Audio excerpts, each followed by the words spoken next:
7-5 for Oregon State on vault. Likewise for Washington on bars. So those two teams dead even. One rotation in the books. Enjoying themselves on a concourse here at 75-year-old Gill Coliseum.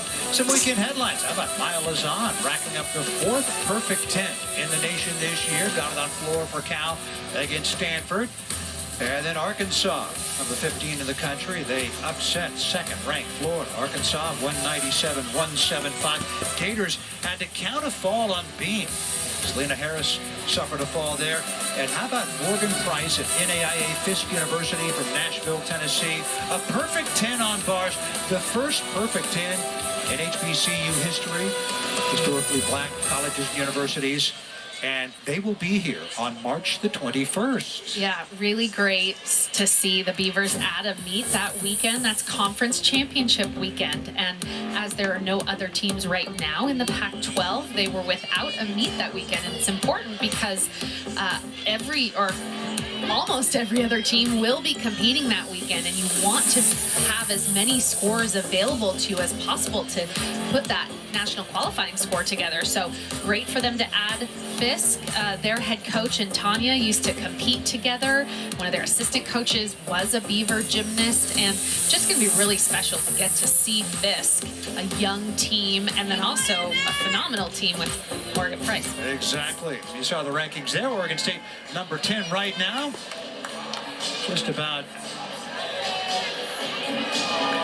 8/10 out of, or 8/100 out of 9th place. And there's the Oregon State bars lineup. Savannah Miller going to go on bars. Last went 2 weeks ago at Auburn for the first time this year.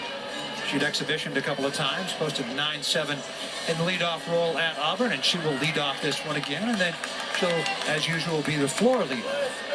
Coming up later on, Jessica Casso led it off on Friday. She'll go 3rd in the order here tonight. Michael Chaplin said they took the bye week to really try to hone in on the little details on bars, and said it's been a really fun contest to see what that leadoff position is going to be like. So Casso and Carly Beeman and Savannah Miller have each had a chance to go in that leadoff position. Leadoff is so important. We talk about it on every event, but really sets the tone for your lineup, and whether they should or not, the scores tend to rise throughout the rotation. And so if you're leading it off, you're getting this short into the stick a lot of the time. You definitely Because the judges feel like they have to leave somewhere for them to go. Right. But it's similar to baseball. You want your leadoff to get on base, right? So you can get them home. You want your leadoff on bars to get a solid score that the judges then are comparing from. Again, they should not do that. They should judge the routine at hand, but also scores are to help differentiate between routines. And so if she can start them off really strong, she has a good career high. If she can get that, then you tend to see the scores rise from there. There comes Savannah Miller. There comes Savannah Miller, junior from Waterford, Michigan. Had a 9-7 in the leadoff role at Auburn a couple of weeks ago. She will do this Maloney in connection. Good toe point, arms a little bit bent on the backswing, and unfortunately catches that pack low as well. So a little bit of a labored swing. We'll get some rhythm deductions on both of those low bar elements, but has a big double layout. Very nice extension and a beautiful landing.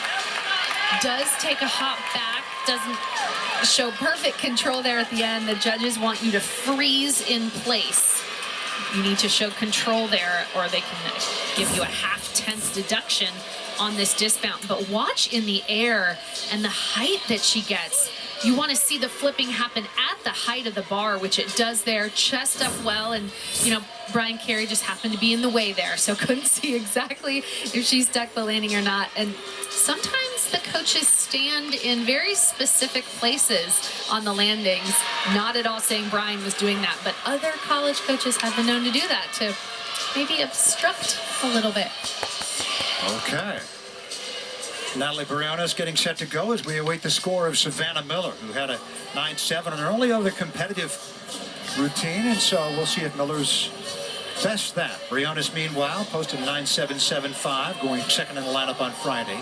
Season high at 9.85 to 9.775 for Savannah Miller. So 3/4 of a tenth better than her previous go-around a couple of weeks ago at Auburn. And now Natalie Briones.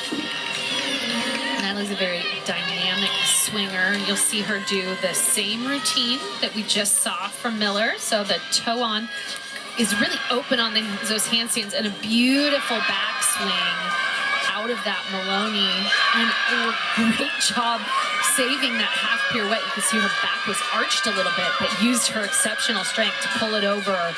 And a good handstand. Here's her double layout. See if she can get the landing. A hop forward, but an improvement over Miller. And how much of a deduction is that hop forward? That hop forward can be anywhere from half-tenth to, I would say that's going to be a half-tenth for the hop forward, but also probably a tenth for her chest being down. Emily Ennis had a season high 9.875 on beam in week 1 for the Huskies. Since then, 2 other scores of 9.8 and 9.75. Junior from Pittsburgh. Yeah, she's been in the leadoff all season because she is so consistent for them. I know she would score higher later in the lineup, but of any position, leadoff on beam is the one that you need to be rock solid. And her shoulders were off there on that side aerial, but you could not tell at all because she just snapped her arms down. Her leap series here. So confident. I like how she finesses beam. Career high 9.9. She really tumbles into this dismount. A good extension on her round-off, and is awesome at finding that landing. Good lead-off. I love it. Her head coach, Jessa Hansen-Parker, loves it. And now we get set for Francesca Casso after a pair of 9.775s for Miller and Briones. Casso Friday had a 9.825, matching her season high. Francesca has really pretty toe point and extension through her legs. Good handstands thus far. And the Van Leeuwen well caught. Again, these handstands are gorgeous. That full pirouette to the open double tuck. And just the step back, but that routine has changed a couple times throughout her career, and this seems to be one she's settling into beautifully. Those handstand positions throughout were really dialed in. And you need to get within 10 degrees exactly. for full marks. And she is right at the top. I like to just take my pen and hold it up on top of the bar to see if she lines up, and does. That fist pump from Michael Chaplin. And this is a lineup where Oregon State needs to improve. 17th in the nation on vault, 16th on bars. By the time they get to beam, they're 3rd in the country, and floor 7th in the country. If they're making top 8, vault and bars have to get better. Yep, and you can see this is a new lineup for them today. DeVries is in the exhibition spot because this is the time to adjust and play with it and see what combinations of lineups score the best. 10th in the country. Tanya Chaplin wants her team to get the NCAA championships for the first time since 2019, when they were 2nd at the regional they hosted and 6th at the NCAAs, their highest finish ever under Tanya. It would have made the Super 6 if it had still existed. And how about the 9.875 for Francesca Casso, just 1/4 of a tenth off her career high. That is her season high. A great score to get this lineup back on track. And McMillan also has stunning lines, great handstand positions, and this bail is excellent. McMillan going 4th in the lineup. Definitely want to cross the red line for one of those 9.775s. This double layout can sometimes be a little rounded at the end, but does a good job holding on to the landing. I saw a hop in place from here. We don't have the best view of the bar landing, so we'll take a look at that again. But from the beginning, her Maloney is exceptional. You can see why she's later in the lineup. It is just textbook bars, very little deductions, but does pike down that double layout quite a bit. And so that will be a deduction when her hips bend. Essentially, when you're in a layout position, your body should be as straight as possible, your hips as flat as your anatomy can allow. And judges can be pretty particular on those double layouts. We'll see Jennifer on beam in the next rotation. She gets a 9.85. And Hannah Boyd, a freshman from Plymouth, Minnesota, getting ready to go to work on her vault. Vault's an event that they struggle on a bit compared to the others. She'll do the Yurchenko layout full vault. She's in the upper right. Sage Thompson with a new routine. She debuted on Friday, so adding that Maloney back to the pack. Gorgeous handstand positions and technique. She has such phenomenal fundamentals, does Sage. Arms are always straight. And you take Leo, her dismount, and she nails it. Sage Thompson. Yeah, very, very nice. She has few built-in deductions. I talked about those, meaning that the gymnast can't perform without some sort of deduction. Taylor Russin live with her beam routine. I love her triple series there. She's coming up after Olivia Oppegard fell, so lots of pressure on the rest of the lineup. Check out that ring position. We talked about that on the floor. Her foot, I think, basically grazed her ponytail. I was going to say, positions. I need a helmet. This, again, no one you want in this position more than this fifth year.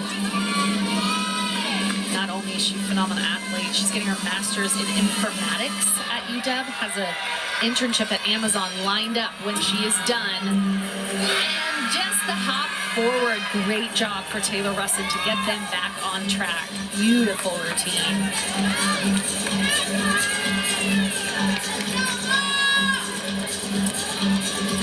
Big score for Sage Thompson as well, 9.925. Yes. Won the event on Friday with a season-high 9.9. 9.925 now for Thompson. And here is Jade Carey. Her routine. Jade had a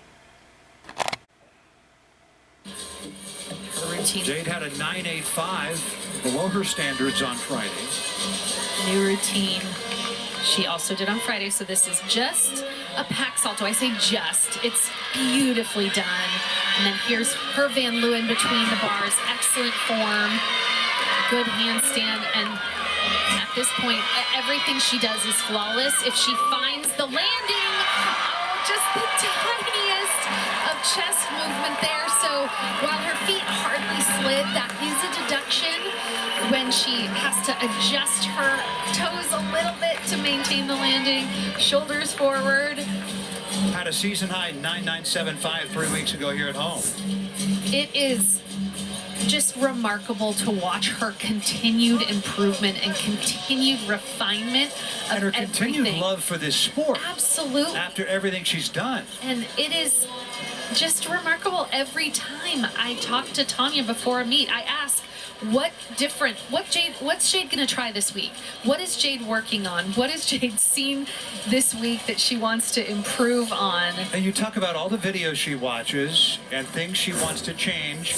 It's like the perfect combination of art and science. Yep, and she's not just mailing in her senior season. She is clearly one of the most talented gymnasts in the world, has been for the last 6 years, I would say, and just continues to try to get better, refine her craft.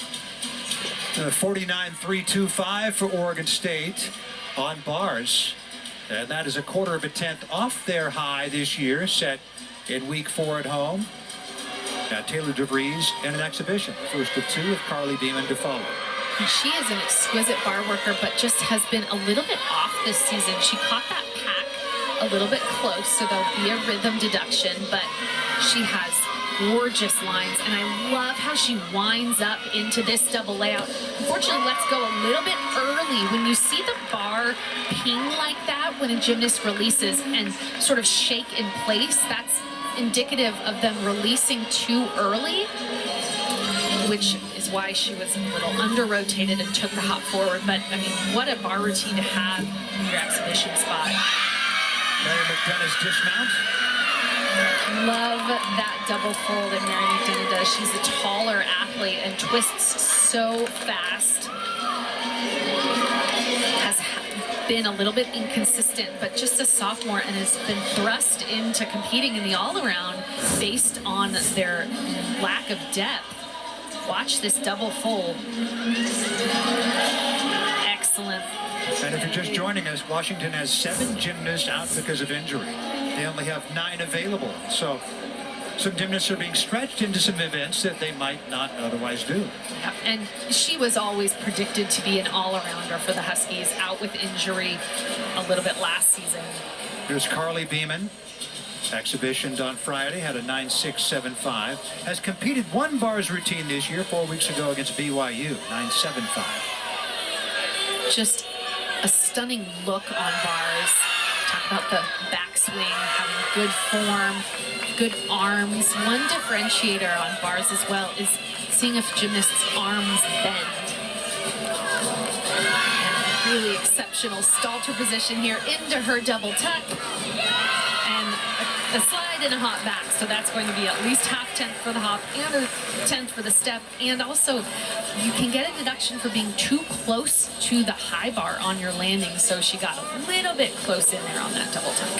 What's more pressure, exhibitioning, trying to make the next lineup, or actually being in the lineup? You know, I think it's going to be tough, because you really want to make that lineup, but once you're in, gymnasts talk about the difference between competing in club, which is very individual, and competing in college, where you are competing for your team. Yes. And the pressure of that is interesting to transition to for a lot of athletes. Chelsea Hallinan, 5th in the lineup for Washington on beam. Sophomore from Silverdale, Washington, Central Kitsap High School.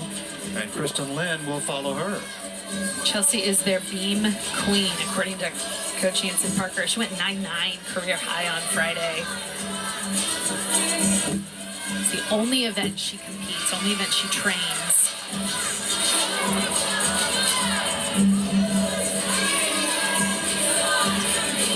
Led off on beam every meet last year. Got a pair of 9.9s. Front aerial here, and I like her technique on the beat jump that should be connected out of this. Just a little bit wider than a lot of beat jumps you see. No extra score, I just like it. Looks different. One of those 9.9s last year, and her freshman season came right here in this building. She's good at finding the landing usually. Oh, a little bit short. I don't like how straight her legs were on that landing. I really want to see them absorb, especially on those twisting landings, the forward-looking landings.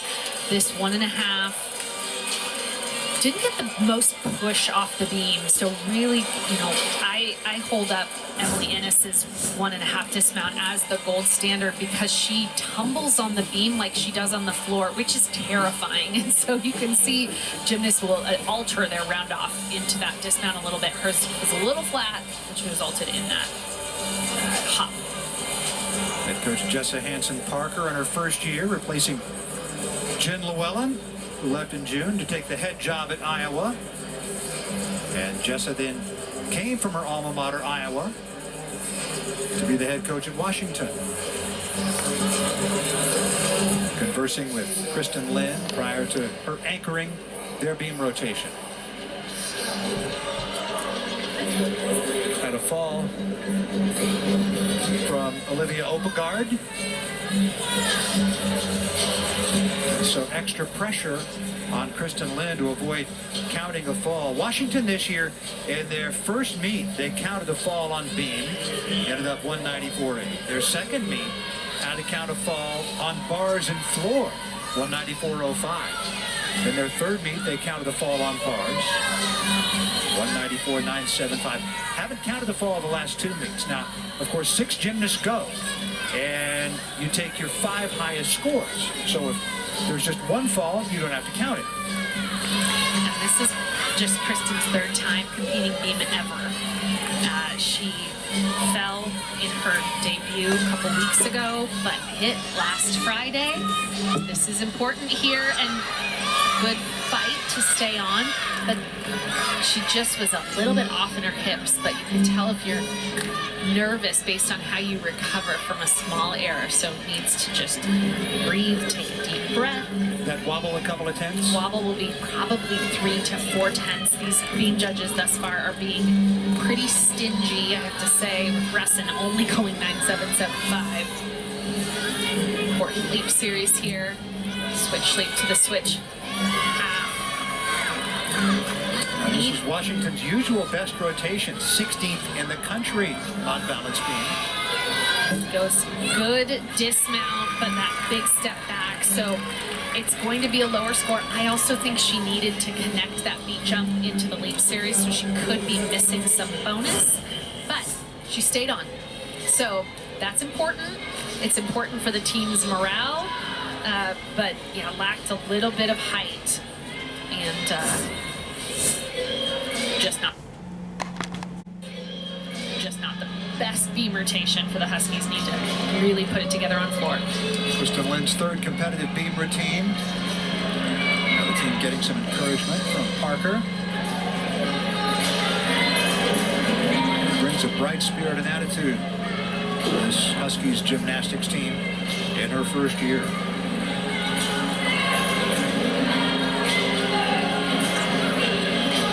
Oregon State at 49.325 on bars.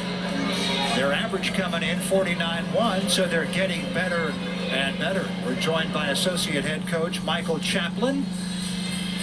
And Michael, you got continued improvement in each of these lineups. Going back to that bars rotation, did you like what you saw? Yeah, they did a great job. You know, we tried to stay clean on our handstands and would have liked a few more sticks, but overall it was a great job, solid score, and they kind of keep that momentum going.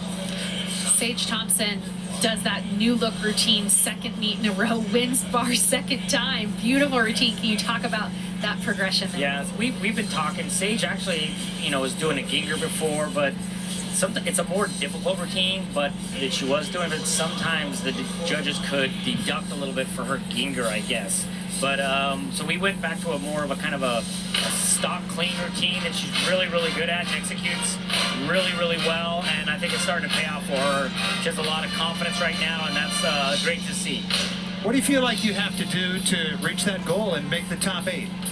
Well, I think we just got to keep building. You know, the team has been getting a little better each week. We had 2 meets home this week. We're about to go on the road now for 4 weekends. That's going to be a great test for us because we're going to go up with some good competition, and that's when we'll really find out what we're made of and feel like we can compete with anybody. But we'll definitely find out on the road. So we know beam is Tanya's domain. What kind of a beam watcher are you? Are you really one that wants to watch every routine, or do you need to sit in the back? I try to stay back a little bit, but I watch and I breathe. I learned a long time ago my job is to never make my energy bad for them. So I try to relax as much as I can, enjoy it. Tanya's a phenomenal coach on beam. We're ranked 3rd in the country. And so I just try to lay back and enjoy and watch the great performances on beam. Deep breaths, right, Coach? 100%. So you guys averaged 4,600 fans last year. This year's season ticket sales record for the 4th consecutive year. How much of a boost do you get from this crowd here at Gill Coliseum? Oh, it's fantastic. We're super excited. We've always had great fans here at Oregon State, and so I think everybody's really realizing that we have tons of energy, a great program, and they want to come out and support, and Beaver Nation shows up and does that, so we're super lucky. Michael, always enjoyed the conversation with you. Really like this team you've put together, led by Jade Carey.